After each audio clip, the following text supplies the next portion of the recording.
تاریخ کے کچھ صفحات فقط سیاہی نہیں بلکہ لہو سے لکھے جاتے ہیں، اور پھر صدیوں تک اس تحریر کو فقط پڑھا نہیں بلکہ سنا بھی جاتا ہے۔ ایسی ہی ایک تاریخ محرم الحرام کے 10ویں روز تحریر کی گئی، جب نہر فرات کے کنارے ریت کی تپتی ہوئی زمین پر اخلاص و حقانیت، صبر و استقامت، دینی حمیت اور ایمانی غیرت سے بھرپور جانثاروں کا ایک قافلہ موجود تھا۔ اسی دن اسی سرزمین پر نواسہ رسول، جگر گوشہ بطول اور لخت جگر علی سیدنا امام حسین رضی اللہ تعالیٰ عنہ نے وہ عظیم قربانی دی کہ جو قیامت تک امت کو جھنجھوڑتی رہے گی۔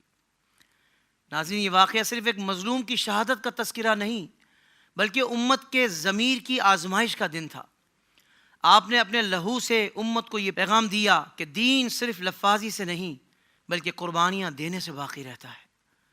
کربلا کے میدان میں نہ کسی سلطنت کا دفاع ہو رہا تھا اور نہ کسی تخت کا جھگڑا تھا، بلکہ یہ حق اور باطل کے درمیان وہ آخری لکیر تھی جسے امام علی مقام امام حسین رضی اللہ تعالیٰ عنہ نے اپنے لہو سے کھینچا تھا۔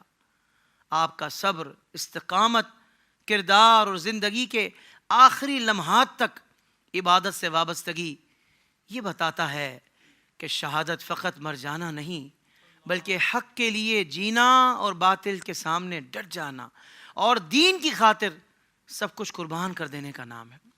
یہ وہ معرکہ تھا کہ جہاں فتح ان کی تھی جن کے جنازے بے گور و کفن چھوڑ دیے گئے لیکن ان کا پیغام باقی رہا، اور ناکامی ان کی تھی جن کے خیمے اور زندگیاں تو سلامت رہیں لیکن ان کا نام اور ضمیر مردہ ہو گئے۔